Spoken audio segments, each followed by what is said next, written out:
IPL 2025-18 season చాలా రసవత్తరంగా అయితే జరుగుతుంది. ఒంటి చేత్తో సీనియర్ ప్రోస్ మ్యాచ్ అయితే గెలిపించేస్తున్నారు. అలానే ప్రీవియస్ 17 సీజన్లకి ఈ సీజన్ చాలా భిన్నంగా ఉందని చెప్పుకోవాలి.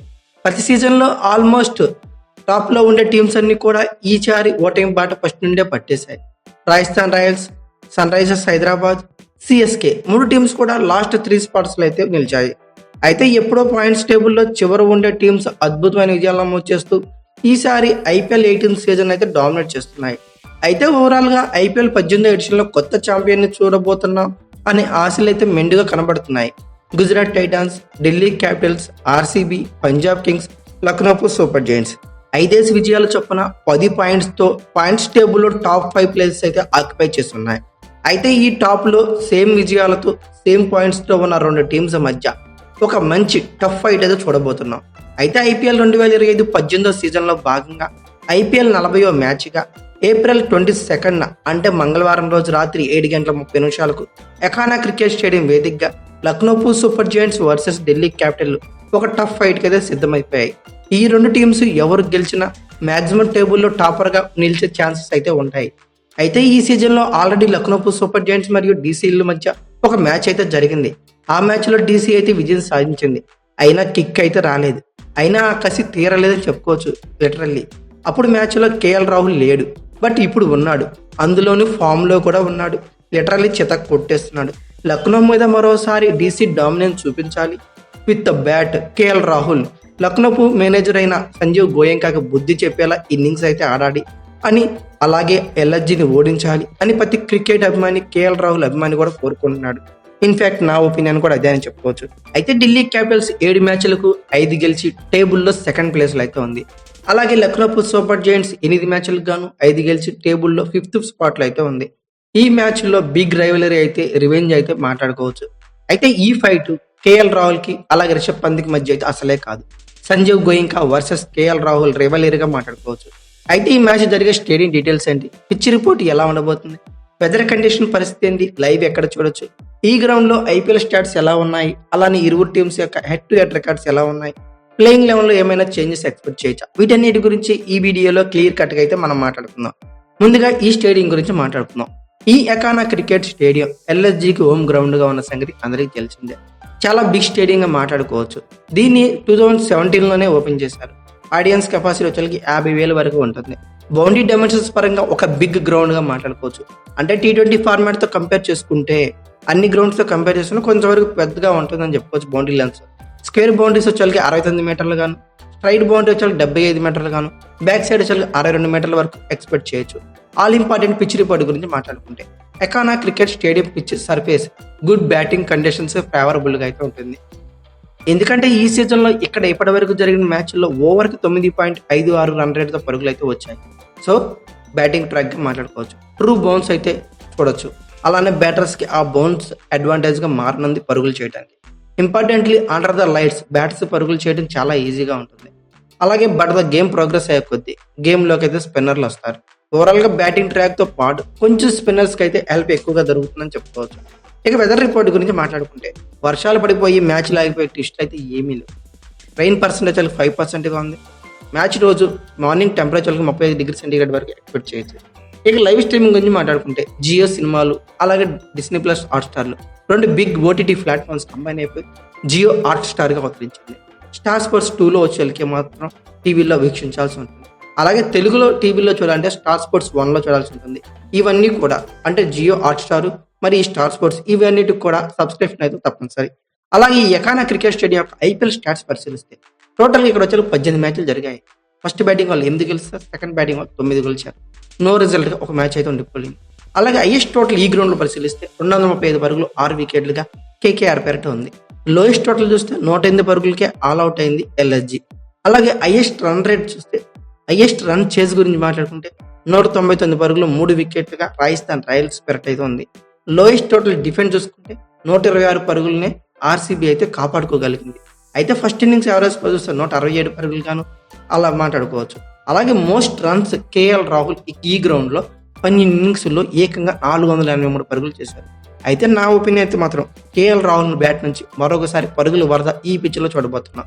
అలాగే ఢిల్లీ క్యాపిటల్స్ మరియు ఎల్ఎస్జీ యొక్క హెడ్ టు హెడ్ రికార్డ్స్ పరిశీలిస్తే టోటల్గా వీళ్ళిద్దరి మధ్య 6 మ్యాచ్లు జరిగాయి గత 2 సీజన్ల నుంచి. అంటే ప్రీవియస్ సీజన్, ఈ సీజన్లో ఢిల్లీ క్యాపిటల్స్ డామినేషన్ కంప్లీట్గా కనబడుతుంది.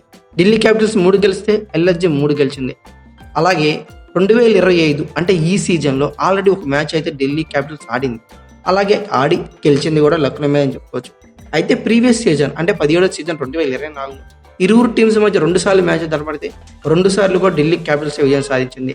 అందుకే చెప్తున్నా, ప్రీవియస్ సీజన్, ఈ సీజన్ ఢిల్లీ క్యాపిటల్స్ డామినెన్స్ అది జరుగుతూనే ఉన్నది.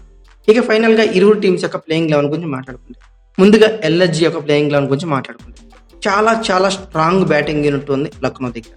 మ్యాక్సిమం అందరూ ఫామ్లో ఉన్నారు. అలాగే బౌలింగ్ యూనిట్లో అన్ఎక్స్పీరియన్స్డ్ ప్లేయర్స్ ఉన్నప్పటికీ ఓవరాల్గా మేనేజ్ చేస్తూ మంచి విజయాలు అయితే సాధిస్తుంది లక్నో అని చెప్పుకోవచ్చు. మెయిన్లీ ఓవర్సీస్ టాప్ ఆర్డర్ ఉంది, ఎక్స్ట్రీమ్లీ వెల్ ఇన్ ఫామ్ అయితే అని చెప్పుకోవచ్చు. ఎయిడెన్ మార్క్రమ్ మొన్న back to back 2 half century అయితే కొట్టాడు. మిచిల్ మార్ష్ కొంచెం ఇంటికి వచ్చినాక కొంచెం లై అయితే తప్పాడు. ఇతను బ్యాట్ నుండి పరుగులు రావడం అనేది పెద్ద సమస్య అయితే కాదు. అలాగే నికోలస్ పూరన్, ముగ్గురుతో కలిపి సాలిడ్ బ్యాటింగ్ టాప్ ఆర్డర్ అయితే కనబడుతుంది. మెయిన్లీ నిక్కీ పీ అద్భుతమైన ఫామ్లో అయితే ఉన్నాడు. ప్రతి మ్యాచ్లోనూ 6లు వరద పారిస్తున్నాడు. అలాగే రిషబ్ పంత్ అలాగే ఫామ్లోకి వచ్చి 50 కొట్టి ఎంపటల్ అయి తప్పాడు. ఇతని బ్యాటింగ్ నుండి కూడా పరుగులు వస్తే ఖచ్చితంగా లక్నో బ్యాటింగ్లో మాత్రం ఆదర్శంలో ఉంటుంది. అలానే ప్రీవియస్ మ్యాచ్లో ఆయుష్ బదోని బ్యాట్ నుండి క్రూషియల్ 50 అయితే చూసాం. అలాంటి బ్యాటింగ్ అయితే మరోసారి కావాలి. అలాగే అబ్దుల్ సమాద్ చివరిలో హార్డ్ హీటింగ్ చేయడం లక్నోకి అదనపు బలంగా మారిపోయింది. డేవిడ్ మిల్లర్ ఈ మధ్య అయితే ఫామ్ తప్పాడని చెప్పుకోవచ్చు. అతని బ్యాట్ నుండి కూడా పరుగులు వస్తే వీళ్ళని ఆపడం పెద్ద కష్టమవుతుంది. ఇంకా శార్దుల్ ఠాకూర్ ఆల్రౌండర్గా ఉండనే ఉన్నాడు. ఓవరాల్గా 8th స్పాట్ వరకు clear line and solid batting అయితే కనబడుతుంది. ఇక బౌలింగ్ యూనిట్లో పేస్ యూనిట్ నుండి వెల్ సపోర్ట్ అయితే దొరికింది. రాజస్థాన్ రాయల్స్ గెలుస్తుంది అనుకున్న మ్యాచ్ని ఆల్మోస్ట్ 10% మ్యాచ్ విన్నింగ్ పాసిబిలిటీ ఉంటే దాన్ని కూడా వీళ్ళ వైపు టర్న్ చేసుకున్నారు లక్నో అని చెప్పుకోవచ్చు. మెయిన్లీ అవేష్ ఖాన్ అదిరిపోయే బౌలింగ్ అయితే ప్రీవియస్ మ్యాచ్లో చేశాడు. అలాగే శార్దుల్ ఠాకూర్ కూడా మంచి టచ్లో ఉన్నాడు. ప్రిన్స్ యాదవ్ బాగా ఎక్స్పెన్సివ్గా ప్రూవ్ అవుతున్నాడు. ఐ థింక్ ఈ ప్లేస్లో స్పీడ్ స్టార్ మయాంక్ యాదవ్ బరిలో దిగే ఛాన్సెస్ అయితే ఉన్నాయి.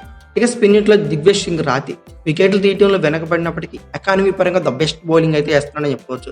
అలాగే రవి బిష్ణోయ్ మంచి రిథంలోనే ఉన్నాడు. ఇక ఓవరాల్గా లక్నో సూపర్ జైంట్స్ బ్యాటింగ్ మాత్రం టాప్ క్లాస్లో ఉంది. ఇక బౌలింగ్ యూనిట్ అంటారా ఇన్ఎక్స్పీరియన్స్డ్గా ఉన్న ఓవరాల్గా మేనేజ్ అయితే చేయగలుగుతుంది. అయితే నా ఒపీనియన్ మాత్రం ఈ ప్లేయింగ్ లెవెన్లో ప్రిన్స్ యాదవ్ ప్లేస్లో మయాంక్ యాదవ్ అయితే ఆడతాడనుకున్నా. ఇక రిమైనింగ్ చేంజెస్ అంతా ఉండకపోవచ్చు.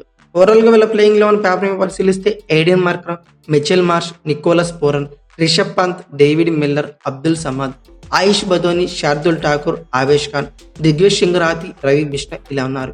ఇంపాక్ట్ ప్లేయర్స్ గా మయాంక్ యాదవ్ ఆడే ఛాన్సెస్ అయితే ఉన్నాయి. ఇక ఫైనల్ గా డీసీ యొక్క ప్లేయింగ్ లెవెన్ గురించి మాట్లాడుకుంటే, డీసీ ఓవరాల్ గా 7 మ్యాచ్లు అయితే ఆడింది, 2 అయితే ఓడింది. అలాగే 10 పాయింట్లతో టేబుల్లో అయితే మాత్రం సెకండ్ స్పాట్లో అయితే నిలిచింది. అంటే ఆ 2 మ్యాచ్లు కూడా బౌలింగ్ డ్రాప్ బ్యాక్ వల్ల ఓడిందని గమనించాలి. 203 పరుగులు చేసి ప్రీవియస్ మ్యాచ్లో జీటీ మీద దాన్ని కాపాడుకోలేకపోయింది. మెయిన్లీ మిచిల్ స్టార్క్ జీటీ మీద కంప్లీట్గా లై తెప్పాడు.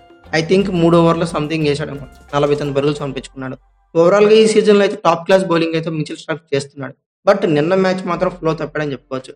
జీటీ మీద ధారాళంగా పరుగులే సమర్పించుకున్నాడు. అలానే ముఖేష్ కుమార్, మోహిత్ శర్మతో ఎక్స్పెన్సివ్గా ప్రూవ్ అవుతున్నారు. వీళ్ళు మాత్రం ఈ ఎకానమీని కొంచెం కంట్రోల్ చేసుకోకపోతే లక్నో మీద భంగపాటు అయితే తప్పదనే చెప్పుకోవచ్చు. ఇక స్పిన్ యూనిట్లో అసలు డీసీ అయితే వేరే లెవెల్లో ఉంది. కేకేఆర్ స్పిన్ యూనిట్లో ఎంత స్ట్రాంగ్గా ఉందో, కేకేఆర్ తర్వాత ఈ 10 ఫ్రాంచైజీల మీద స్పిన్ యూనిట్లో బలంగా ఉన్న టీం ఏదైనా ఉందంటే ఖచ్చితంగా డీసీ అనే మాట్లాడుకోవచ్చు. విప్రజ్ నిగమ్, కుల్దీప్ యాదవ్, అలాగే అక్షర్ పటేల్తో సాలిడ్ స్పిన్ యూనిట్ అయితే కనబడుతుంది. అయితే వీళ్ళ బౌలింగ్ యూనిట్లో ప్రీవియస్ మ్యాచ్ ఓడిపోయి వచ్చినప్పటికీ చేంజెస్ అయితే ఉండకపోవచ్చు. ఇక అలాగే బ్యాటింగ్ యూనిట్ గురించి మాట్లాడుకుంటే చాలా స్ట్రాంగ్ జోన్లో ఉంది. 10 ఫ్రాంచైజీ కూడా ప్లేయింగ్ 11 మించి బ్యాకప్ అయితే బ్యాటింగ్లో లేదు. బట్ ఇక్కడ డీసీకి 2-3 బ్యాకప్లు అయితే బెస్ట్ బ్యాకప్స్ అయితే బ్యాటింగ్లో ఉన్నాయి. ఫర్ ఎగ్జాంపుల్ నిన్న మ్యాచ్లో అయితే జాక్ ఫ్రేజర్ ఆడలేదు, అలాగే పాప్ డబుల్ చేసి ఆడలేదు. వాళ్ళిద్దరు లేకుండానే ప్లేయింగ్ 11 ఎక్సలెంట్గా సెట్ అయింది. 203 పరుగులు కూడా చేయగలిగారు. వాళ్ళిద్దరు కూడా వస్తే బ్యాకప్లో సెట్ అయితే ప్లేయింగ్ ఇక ఎలా ఉంటుందని మీ ఊహకే వదిలేస్తున్నా. అయితే ప్రీవియస్ మ్యాచ్లో ఓపెనింగ్ చేసిన Abhishek Porel, Karun Nair pair opening start అయితే ఇచ్చారు. సో బట్ ఈ మ్యాచ్లో మాత్రం జాక్ ఫ్రేజర్ ఓపెనింగ్ వస్తాడని నేను అనుకున్నా. డెవన్ పెరార్ అయితే ప్రీవియస్ మ్యాచ్లో ఆడాడు, అతని ప్లేస్ వచ్చేకి ఇక్కడ పాప్ డబుల్చెస్ కానీ లేకపోతే జాక్ ఫ్రేజర్ కానీ ఆడించే ఛాన్సెస్ అయితే మ్యాక్సిమం కనబడుతున్నాయి. అలాగే కరుణ్ నైల్ బ్యాట్ నుంచి పరుగులు అయితే రావాల్సి ఉంది. ప్రీవియస్ మ్యాచ్లో 30 పరుగులు చేశాడు, ఫస్ట్ మ్యాచ్లో 89 పరుగులు చేశాడు. బట్ అన్ఎక్స్పెక్టెడ్గా ఉండి క్లియర్లో సెట్ అవుతున్నాడు. నేనైతే మాత్రం ఈ మ్యాచ్లో బీభత్సంగా పరుగులు అయితే కరుణ్ నైల్ బ్యాట్ నుంచి చూస్తాం అనుకున్నాను. అలాగే మిడిల్ ఆర్డర్లో KL Rahul, Axar Patel best middle order అయితే ఉంది. ఇక లోయర్ ఆర్డర్ అలాగే ఫినిషింగ్ వేరే లెవెల్ అండి. డీసీకి చాలా చాలా స్ట్రాంగ్ ఫినిషింగ్ అయితే ఉంది. ట్రిస్టన్ స్టాబ్స్, అశోక్ శర్మ, విప్రజనగం వీళ్ళు ముగ్గురులో ఎవరు క్రీజ్లో ఉన్నా ఖచ్చితంగా మ్యాచ్ ఫినిష్ చేసేదాకా బయటికి వెళ్ళే బ్యాట్స్మెన్స్ అయితే కాదు. ఇక ఓవరాల్గా వీళ్ళ ప్లేయింగ్ లెవెల్ ఒకే ఒక చేంజ్.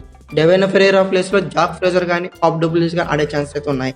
ఓవరాల్గా వీళ్ళ ప్లేయింగ్ లెవెల్ పేపర్ మీద పరిశీలిస్తే Faf du Plessis or Jake Fraser, Abhishek Porel, Karun Nair, KL Rahul, Axar Patel, Tristan Stubbs, Ashok Sharma, Vipraj Nigam, Mitchell Starc, Kuldeep Yadav, Mohit Sharma. Impact ప్లేయర్స్గా ముఖేష్ కుమార్ ఆడే ఛాన్సెస్ ఉన్నాయి. ఓవరాల్గా ఈ పిచ్ రిపోర్టు, వీళ్ళిద్దరు హెడ్ టు హెడ్ రికార్డ్స్, అలాగే ఈ గ్రౌండ్లో ఐపీఎల్ స్టాట్స్ అన్ని పరిశీలించాక నా ఒపీనియన్లో మాత్రం ఈ మ్యాచ్లో డీసీ గెలుస్తుంది. అలాగే కేఎల్ రాహుల్, కరుణ్ నయ్యర్ బ్యాట్ని మంచిగా పరుగులు చూస్తాము అని నేనైతే అనుకుంటున్నా. సంజయ్ గోయాకి స్మాల్ పనిష్మెంట్ అయితే ఈ మ్యాచ్లో అయితే ఖచ్చితంగా కేఎల్ రాహుల్ బ్యాట్ని చూస్తాం. అయితే మీరేమనుకుంటున్నారు ఈ మ్యాచ్ గురించి ఖచ్చితంగా కామెంట్ బాక్స్లో పిన్ చేయండి. అలాగే ఈ వీడియో కనుక మీకు నచ్చినట్లయితే like, share, comment plus subscribe చేసుకోండి. అలాగే పక్కనే ఉన్న బెల్ ఐకాన్ అక్కడ మాత్రం మర్చిపోకండి. Thank you for watching. Have a nice day.